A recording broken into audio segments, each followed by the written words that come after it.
이 새벽에 우리가 은혜 받아야 될 말씀 민수기 12장 9절에서 16절까지 봅니다. 민수기 12장 9절부터 16절까지 우리 한 목소리로 읽도록 하겠습니다. 12장 9절부터입니다. 여호와께서 그들을 향하여 진노하시고 떠나시매 구름이 장막 위에서 떠나갔고 미디암은 나병에 걸려 눈과 같더라. 아론이 미디암을 본즉 나병에 걸렸는지라. 아론이 이에 모세에게 이르되 슬프도다. 내 주여, 우리가 어리석은 일을 하여 죄를 지었으나 청하건대 그 벌을 우리에게 돌리지 마소서.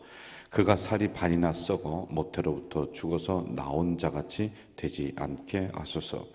모세가 여호와께 부르짖어 이르되 하나님이여, 원하건대 그를 고쳐 주옵소서. 여호와께서 모세에게 이르시되 그의 아버지가 그의 얼굴에 침을 뱉었을지라도 그가 이레 동안 부끄러워하지 않겠느냐. 그런즉 그를 진영 밖에 이레 동안 가두고 그 후에 들어오게 할지니라 하시니, 이에 미리암이 진영 밖에 이레 동안 갇혀 있었고 백성은 그를 다시 들어오게 하기까지 행진하지 아니하다가 그 후에 백성이 하세롯을 떠나 바란 광야에 진을 치니라. 아멘. 미리암이 모세를 비방을 했다가 나병에 걸린 사건을 어제 그리고 오늘 이어서 이렇게 좀 보도록 하겠습니다. 여러분, 이 나병이라고 하는 부분도 우리가 조금 이따 볼 건데, 이것도 이제 영적인 의미가 오늘 우리들에게 있습니다. 계속 우리가 성경을 보면서 제가 말씀을 드리는 것은 그때 그 사건이 오늘 우리들에게 어떤 의미가 있는가, 어떻게 말씀해 주시는가, 이것을 우리가 새벽에 잠깐이라도 생각을 해야지만이 말씀이 나에게 살아있다라고 하는 그런 것이죠. 자, 이방 여인을 취했다. 원래 이스라엘 민족은 이방 여인하고 결혼을 할 수 없도록 법에 규정을 이렇게 해놓고 있는 거예요. 그런데 어떤 면에서 이 미디암이 모세의 누이입니다. 모세를 원망하고 비방하는 건 어떤 면에서 당연한 것 같아요. 그런데 그 안에 세 가지가 있었다. 이걸 보지 못했다라고 했죠. 첫 번째는 미래적인 예언의 기능을 이 안에 가지고 있었다라고 하는 것입니다. 이게 무슨 말이냐면은 유대인과 이방인들이 결국에는 복된 연합, 하나가 되는 것, 그들에게 더 쉽게 얘기하면 복음이 들어가는 것, 이런 미래의 예언적인 기능이 여기에 있는 거예요. 자, 이스라엘 백성들에게 가장 강한 게 뭐냐면 선민사상. 선민사상이라는 것은 하나님은 우리만의 하나님이다, 이렇게 가지고 있어요. 그러니까 다른 사람이 하나님을 믿는다, 이건 허용이 안 되는 거예요. 이게 구약에 강하게 있는 생각들이거든요.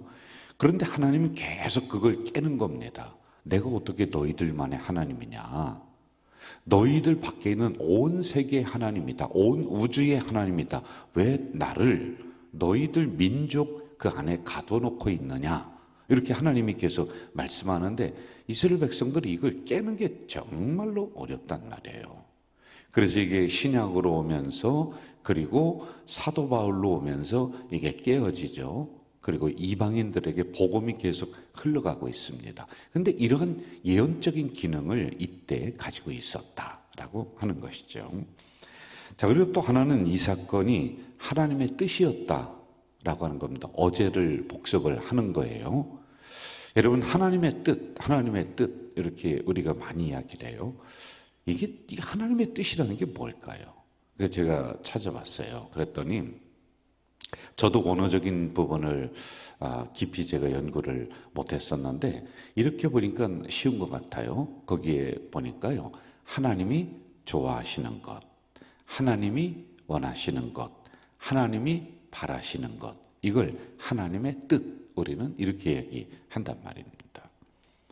제가 하나님의 뜻이라고 하는 것은 이제 하나님이 원하시고 미래적인 기능을 위해서 이런 안배를 하셨단 말이죠. 그런데 이것을 모르고 미리암이 대신 비방한다.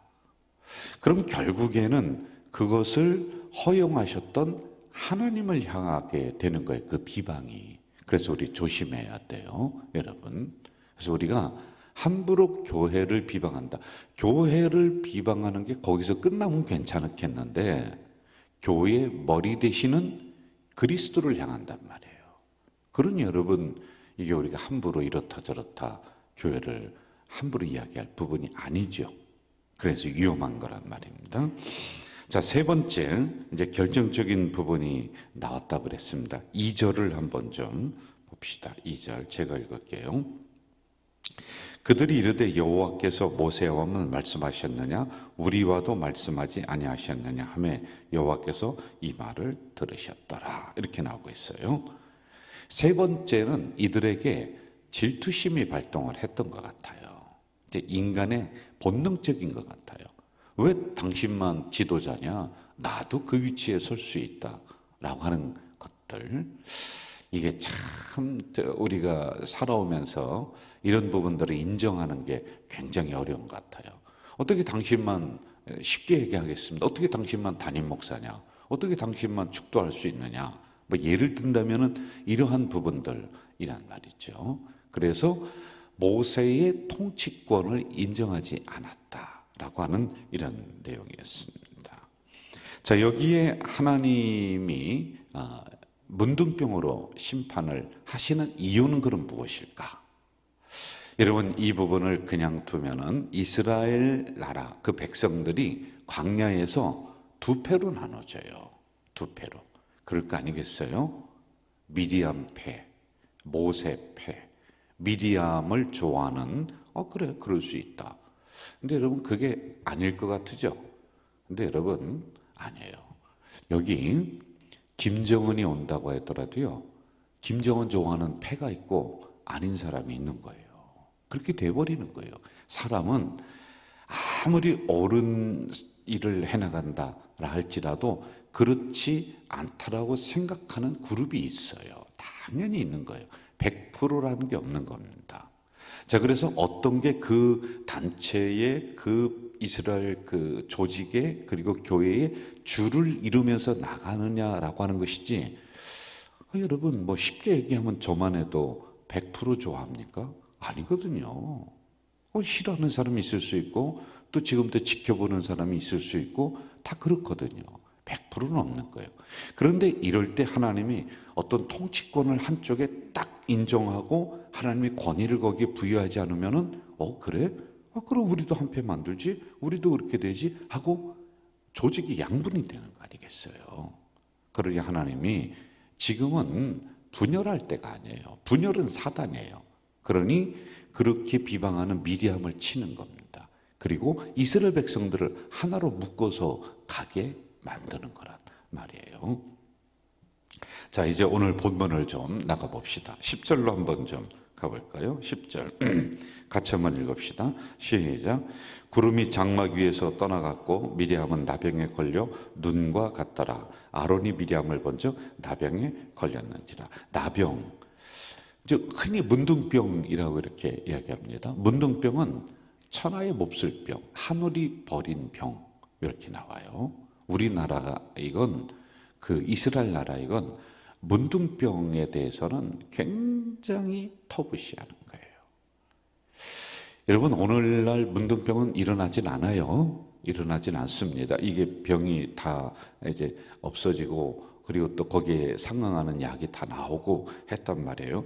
그런데 과거로 올라갈수록 문둥 환자가 우리 동네에 들어온다. 다 도망갔어요.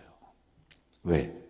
문둥이는 어린애들 간을 빼먹으면은 문둥병이 난다. 뭐 이런 게 있었어요.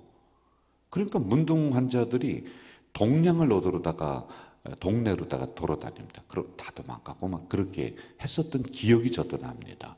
그래서 성경에서는 어떻게 이 부분을 처리하느냐면은 하나님의 진노로 내려오는 병이 문둥병이에요. 그러므로 격리해라. 동네에서 쫓아내라. 그리고 가장 부정한 병이다. 그리고 접근 금지. 사람들에게 일정 거리를 못 들어가게 한 거예요. 그 문둥 환자가 오면은 신약 성경에 보면은 돌을 들어서 던집니다. 이건 그 사람을 향해 저주하는 그런 부분도 있지만은 못 오게 하는 거리를 유지하는 거예요. 거리. 이 안으로 들어오면 안 된다. 만약에 그 안으로 들어왔다 그러면 나도 부정해. 나도 7일 동안 진영 집 밖에 나가서 격리하고 들어와야지만 되는 거예요. 여러분. 그리고 특별히 각종 제사, 예배 참여를 못해요. 못합니다. 이러한 금지 조항이 있었다라고 하는 것이에요. 자, 여기 중대한 교훈들을 우리가 좀 깨달아 보면서 가볼까요? 오늘의 시대는, 여러분 잘 들으세요. 오늘의 시대는 목사나 성도들이나 하나님이 보실 때 직무상의 차이가 있는 것이지 계급상의 차이는 아니야. 자, 무슨 얘기냐면 제가 이 얘기를 드리냐면은 이 본문을 가지고 많은 분들이 이렇게 해서 그래요. 그거 봐라, 주의 종들은 건들면 당신 문둥병 걸린다. 이거는 또 잘못 가르치는 거예요. 그러니까 여러분들은 성경에 나와 있으니까 겁이 난단 말입니다. 아이고, 주의 종, 야, 그러면 이건 뭐 어떻게 하든지 간에 주의 종 건들면 안 되지, 하나님이 처리하시겠지, 그리고 열중시하고 있단 말이에요. 가만히 있단 말이에요. 그런데 오늘날의 시대를 제가 이걸 해석을 해주는 거예요. 여러분 잘 들으세요. 하나님이 보실 때는 목사나 성도나 똑같다. 그러면 왜 목사님은 이 강대성에 서서 우리를 향해 말씀하시고, 이거는 직무상의 차이야. 그러니까 계급이 아니라는 거예요. 신분상의 차이가 목사는 하나님에게 더 가깝고 하나님이 더 예뻐하고 더 사랑하고 장로님은 그 다음이고 권사님은 이게 아니라는 거예요. 제발 여기서 우리가 벗어나야 돼. 하나님이 보실 때는 똑같이 소중하고 똑같은 무게를 가지고 있는데 하는 일의 차이가 있는 거예요. 일의 차이. 이걸 직무상의 차이다, 이렇게 이야기를 한단 말입니다. 대부분 성도들도 목사들도 이 부분, 이 본문을 오해를 해서 가르칩니다. 아니면은 알고도 그렇게 가르치는 분들이 종종 있습니다. 목사는 하나님과 더 가깝다, 뭐 그러면서 특별한 존재로 이렇게 놓고 보여요. 그러면 더 조심해야 되는 거예요. 사실은요, 여러분. 자, 우리를 뭐라고 하냐면은 종은 둘로스, 종은 노예, 식탁 밑에서 시종드는 사람, 그리고 주인을 위해서 대신 죽을 줄 아는 사람. 이게 종이야. 종은 손님이 들어오면은 발을 닦아주는 거예요. 그때 시대에 그렇게 했었어요. 이걸 주의 종, 이렇게 하는, 하나님의 종이라고 하는 겁니다. 그런데 어느 사이에 종이 주인 노릇을 하고 있으니까 문제가 되는 거예요. 대접받을 자리가 아닌데도 대접받을 자리로 올라가서 그렇게 권세를 행사하고 있으니까 섬김 받아야 될 자리가 아닌데 우리는 섬김 받는 것으로 착각을 하면서 살아가니까 문제인 거예요. 여러분, 이게 스스로 높아지려고 하는 교만입니다. 그러니 주님은 간 곳이 없고 사람만 남는 거예요. 여러분 잘 생각해야 돼요. 주님 섬길래요? 사람 섬길래요? 예? 이걸 잘 우리가 봐야 돼요. 자, 성도들이 목사님을 존경한다라고 하는 것은 귀한 겁니다. 그런데 존경은 강압에 의해서 나오는 것이 아니고 강요에 의해서 나오는 것이 아니에요. 존경은 우리가 이 관계를 유지하면서 꾸준히 가다 보면은 발생하는 거야. 이 안에서 생성되는 거야. 당신들 주의 종이니까 존경해?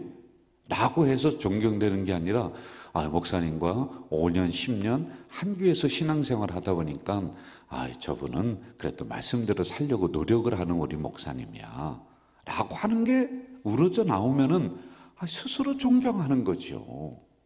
그렇지 않겠어요? 여러분? 이런 부분들을 우리가 구분을 하면서 좀 가야지 되는 거예요.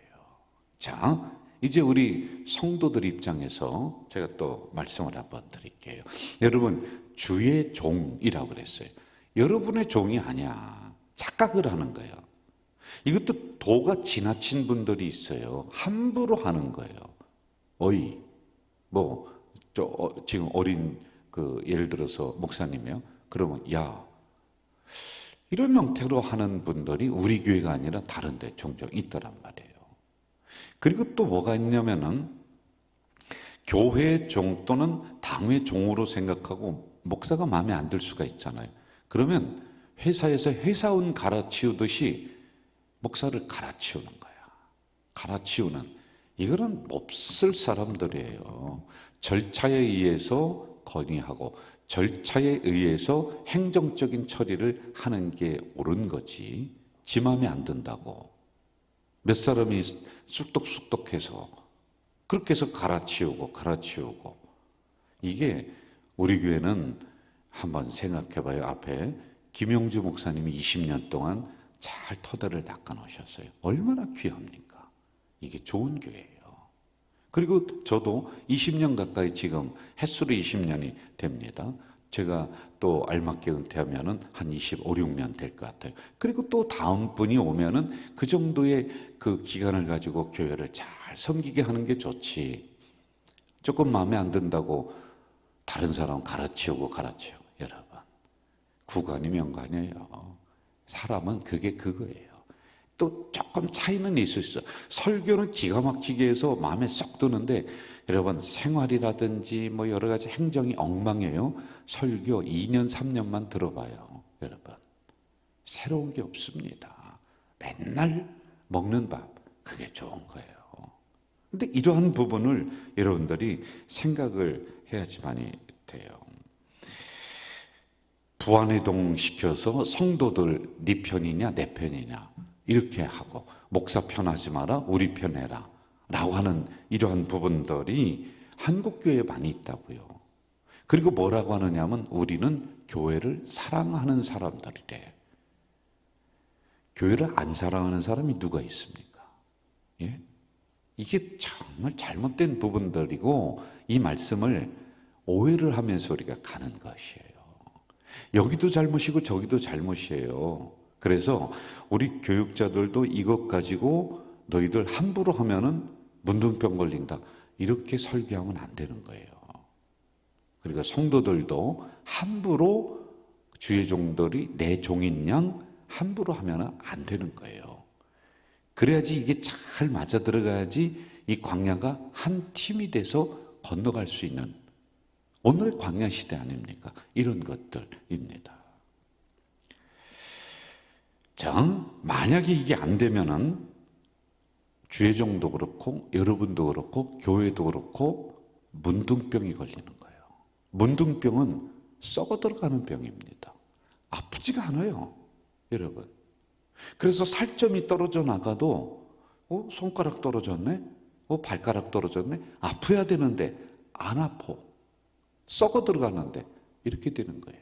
영적으로 이게 영적인 문둥병에 걸린 오늘의 시대, 오늘의 많은 교회들, 오늘의 주의 종들, 오늘의 여러분들 문둥병에 걸려서 내 살이 썩어서 떨어져 나가도 몰라요. 이런 시대 여기에서 우리가 이러지 말자라고 부르짖으며 더 건강한 교회, 정말 말씀과 예배가 중심이 되는 교회로 이렇게 나가려고 몸부림치잖아요. 잘못하면은 우리 모두가 문둥병에 걸렸을 수도 있다라고 하는 거예요. 이거 조심해야 돼요, 여러분. 자, 여기에 대한 아론의 중보기도가 나옵니다. 이제 마무리 가봅시다. 11절 가볼까요? 11절 같이 읽읍시다. 시작. 아론이 이에 모세에게 이르되 슬프도다 내 주여 우리가 어리석은 일을 하여 죄를 지었으나 청하건대 그 벌을 우리에게 돌리지 마소서. 저를 보세요. 여러분 죄를 짓는 것은 내가 몰랐기 때문에 질 수가 있는 거예요. 잘못할 수가 있는 거예요.